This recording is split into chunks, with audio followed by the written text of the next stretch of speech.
Capítulo 28. Subimos apressados os degraus do pórtico, sem que nenhum de nós se sentisse culpado por estar atrasado para o jantar, mas ambos fomos pegos de surpresa quando vimos Caden e Gris entre os convidados. O capitão Ag sentiu um deleite particular em sussurrar, quando passei por ele. Conforme as suas ordens. O momento a que ele resolveu me dar ouvidos não poderia ter sido pior, e ele sabia disso. A mão de Raf ficou tensa na minha quando ele os viu. Fazer as pazes e ficar em paz com Caden era algo que ainda estava distante para Raf, bem distante. Por mais inquietos que todos à mesa estivessem com a presença dos dois homens, eu sabia que ninguém estava se sentindo tão desconfortável quanto os próprios Caden e Gris. A favor de Caden, ele evitou dizer qualquer coisa que pudesse ser interpretada como hostil. Ele parecia até mesmo contrito, o que eu esperava que fosse um sinal de que se arrependia do seu método de lidar com a honestidade. O não dito e as insinuações indiretas dele haviam maculado a sua verdade. Eu supunha que todos nós precisávamos de prática com isso. A verdade era uma habilidade mais difícil de se dominar do que o gingar de uma espada. Até mesmo Jeb tinha vindo jantar, recusando-se a ficar mais uma noite confinado na cama. Eu podia apenas imaginar a dor que ele tivera que aguentar para colocar o braço e o ombro na camisa passada recentemente, mas ele a vestia com estilo e orgulho. Linho de cruvas, sem sombra de dúvida. As conversas foram voltadas para os planos vindouros do grupo e os ânimos ficaram mais leves. Nossos colegas de jantar pareciam ficar cada vez mais à vontade com as presenças de Gris e de Caden, embora até mesmo os menores dos gestos deles ainda fossem monitorados. Raf sobreviveu à noite com uma contenção considerável, embora, diversas vezes durante o jantar, a mão dele viesse parar na minha coxa embaixo da mesa. Eu acho que ele gostava de me ver tropeçando nas palavras. Retribuía a distração quando ele estava profundamente envolvido em uma conversa com o capitão Azia. Depois de ter que começar a mesma frase 3 vezes, ele levou a mão sob a mesa e apertou a minha coxa, para me fazer parar de desenhar círculos ociosos na coxa dele. O capitão Azia ficou ruborizado, como se soubesse qual era o jogo em que estávamos entretidos. O dia seguinte estava cheio de mais e mais deveres para Raf. Eu vi o peso desses deveres nos seus olhos. Ele precisou reunir um incrível autocontrole lá no Sanctum, mantendo uma farsa dia após dia ao assumir o personagem de um emissário em Conluiu, e agora havia sido jogado em um novo papel este que vinha com uma imensa carga de expectativa. Eu estava passando pela tenda dele quando ouvi vozes tensas lá dentro. Raf e Sen estavam discutindo. Eu me curvei para dentro da porta acortinada para refazer os laços nos cadarços da minha bota e ouvir o que eles diziam. Uma mensagem havia chegado, dizendo que o turno de tropa seria retardado em alguns poucos dias, mas também havia trazido a notícia de uma divisa crescente entre a Assembleia e o gabinete. É isso, Raf havia gritado. Vamos voltar agora, com ou sem escolta. Sen manteve e defendeu a sua posição. Não seja tolo. A mensagem enviada por Boden já deve ter chegado no palácio. Ela vai anunciar que você está vivo bem e que está a caminho, mas não pode descontar o fato de que os inimigos também saberão para onde está indo. O risco é grande demais. Uma grande escolta é algo prudente. Saber que você está vivo é o suficiente para acalmar a Assembleia até chegarmos lá. A reação de Raf em relação às querelas do gabinete pareciam excessivas, e eu me perguntava se teria perdido alguma coisa ou se talvez as notícias apenas tivessem sido somadas à impaciência dele. Raf não era o único que estava ficando impaciente. A cada dia que se passava, eu tinha mais certeza de que precisava partir. O impulso ficava cada vez mais forte, e meus sonhos estavam se tornando agitados. Neles eu ouvia partes da canção de venda, uma melodia confusa pontuada pela minha própria corrida sem fôlego, embora, nos sonhos, os meus pés se recusassem a se mover, como se tivessem se enraizado no chão debaixo de mim, e então vinha o baixo ribombo de alguma coisa que se aproximava. Eu sentia a sua respiração quente nas minhas costas, alguma coisa faminta e determinada, e o refrão ressoando repetidas vezes, pois quando o dragão atacar, será sem misericórdia. Eu acordava, alarmada, tentando respirar, com as costas ardendo com a memória de garras afiadas me fatiando, e então ouvia as palavras do comissário com tanta clareza quanto se ele estivesse ao meu lado. Se quaisquer membros da realeza sobreviverem à nossa conquista, me dará um grande prazer trancafiá-los neste lado do inferno. Depois de uma noite particularmente inquieta, entrei na tenda de Raf na manhã seguinte, enquanto ele ainda estava se vestindo. Ele estava se barbeando, na metade ainda. Eu não me dei ao trabalho de fazer saudação alguma. Raf, Temos que conversar sobre a minha ida a Morrigan para avisá-los. Ele me analisou no reflexo do seu espelho e mergulhou a navalha encourada na bacia para enxaguá-la. Lia, já conversamos sobre isso. O comissário está gravemente ferido, ou morto, e o Sanctum está um caos, com mais mortos. Você viu como estava o conselho, como se fossem um bando de cães famintos. A essa altura, eles estão dilacerando uns aos outros. Ele passou mais uma vez a navalha no pescoço. E, de qualquer forma, nenhum daqueles que restaram tem a capacidade de liderar um exército. Por ora. Nós esperamos isso. Mas eu não posso me arriscar com base em pressuposições. Preciso voltar e... Lia, a ponte está destruída. Eles não têm nem mesmo como cruzar o rio. Pontes podem ser consertadas. Ele deixou a navalha cair na bacia e virou-se para olhar para mim. E quanto à recompensa pela sua cabeça? Você não pode simplesmente voltar para Morrigan. Vamos mandar uma mensagem, prometo. Mensagem? Para quem, Raf? Há traidores no gabinete, conspirando com o comissário, e não sei quantos são. Eu não saberia em quem confiar, e o chanceler intercepta. Ele limpou o rosto com uma toalha. Lia, não posso voltar para Morrigan nesse exato momento. Você sabe disso. Você viu a bagunça em que meu próprio reino se encontra. Eu tenho que acertar as coisas por lá primeiro. Temos tempo para pensar em como fazer isso. Ele não entendia o que eu estava tentando dizer. Eu sabia que ele não poderia ir para Morrigan comigo, mas via a expressão nos olhos dele. Ele queria que eu confiasse nele. O tempo parecia preciosos goles de água deslizando pelos meus dedos. O olhar contemplativo dele era inabalável, reluzente e seguro. Assenti.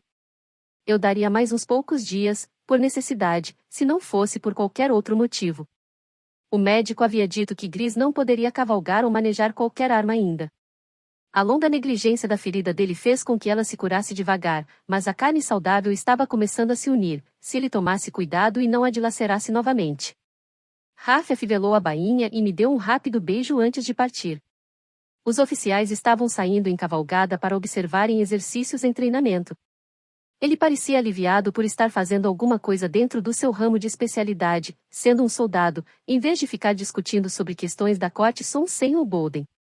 Fiquei parada na entrada da tenda dele, observando-o se afastar, desejando que tudo fosse uma questão de enviar uma mensagem a Morrigan, mas eu sabia que um mensageiro de Dalbrek provavelmente nem conseguiria passar pela fronteira com vida. Na manhã seguinte, Vila, Adeline e Madame Rattoni trouxeram mais vestidos para minha tenda, tentando encontrar algo para eu vestir para a festa na noite vindoura. Depois de muito alarde, elas se decidiram por um vestido de veludo azul escuro, o azul dalbrechiano, com um cinturão prateado. Vamos reunir os outros acessórios, disse Vila. A menos que você prefira fazer isso. Deixei que ela decidissem, como sugerido por Vila. Eu gostava de um vestido bonito tanto quanto todo mundo, mas provavelmente já estava óbvio para todas elas que eu não me preocupava com as particularidades da moda. Você se importa se eu perguntar? Disse Adeline, ruborizando-se. Deixa pra lá, completou ela, dispensando sua pergunta. Por favor. Fale livremente.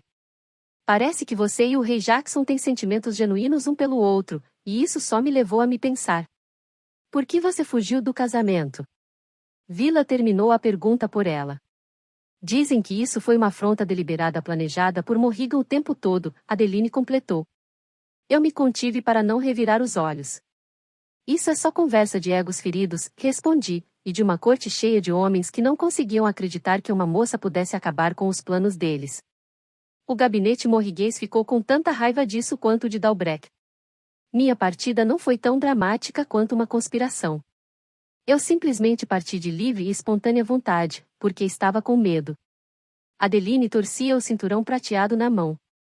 Com medo do príncipe? Não, e suspirei. O príncipe provavelmente era o menor dos meus medos. Era o medo do desconhecido. Eu estava com medo do engodo e do dom que pensava não ter. Estava com medo de todas as escolhas perdidas que eu nunca seria capaz de fazer e com medo de que, pelo resto da vida, alguém sempre estaria me dizendo o que fazer, ou dizer, ou pensar, até mesmo quando eu tivesse melhores ideias próprias. Estava com medo de nunca ser algo além do que era adequado para os outros e de ser empurrada e cutucada até que me adequasse ao modelo para o qual eles me empurravam e de que eu me esquecesse de quem era e do que queria. E talvez, acima de tudo, tinha medo de que nunca fosse ser amada além do que um pedaço de papel havia ordenado que eu fosse. Isso é medo suficiente para fazer com que qualquer moça pule em um cavalo e saia em fuga, sendo princesa ou não, não acham? Elas me fitaram, e eu vi o entendimento nos olhos delas.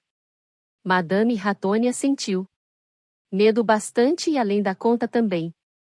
Segui caminhando, tentando ignorar o clangor dos cintos e das armas da escolta de guardas trilhando atrás de mim. Eles reverberavam como se fossem um exército inteiro marchando no meio de um mercado pacífico de vagões, mas as ordens do rei tinham que ser seguidas ao pé da letra, 6 guardas, e não menos do que isso. Primeiramente, parei para ver como Diara estava, e depois segui em busca de Natia. Como Diara, Natia havia ficado órfã quando era bebê. O vagão dos seus pais havia perdido uma roda e tombado pela encosta de uma montanha. Por meio de algum milagre, Natia fora poupada, e a tribo toda a criou. Diara, Reena, todas elas haviam sido suas mães. Encontrei-a lá embaixo, na margem do rio, com o olhar fixo nas calmas águas ondulantes, supervisionando um agrupamento de varas de pescar jogado na água. Os guardas ficaram para trás, e eu me sentei ao lado dela, mas o foco dela no rio permaneceu constante, como se ele fluísse com sonhos e memórias. Eles me disseram que você estava aqui, ela falou, ainda com o olhar à frente. Graças a você, respondi. Com um único dedo, virei o queixo dela, de modo que ela tivesse que olhar para mim. Seus grandes olhos castanhos brilhavam. Assustei um homem que tinha o dobro do meu tamanho com aquela faca. Ele havia machucado uma criancinha, e ameacei cortar o nariz dele fora. Você fez aquilo em que acreditava, Natia. E isso me ajudou a fazer o mesmo. Ela voltou a olhar para o rio. Mas eu não me saí bem nisso. Nem eu. Isso nunca vai me impedir de fazer novamente o que eu acredito. Uma vez que ficamos com medo de fazê-lo, a tirania vence. Então por que sinto que perdi tudo? Inspirei devagar, uma respiração trêmula, sentindo o preço que ela havia pago. Há mais batalhas a serem lutadas, Natia. Este não é o fim. Lágrimas escorriam pelas bochechas dela.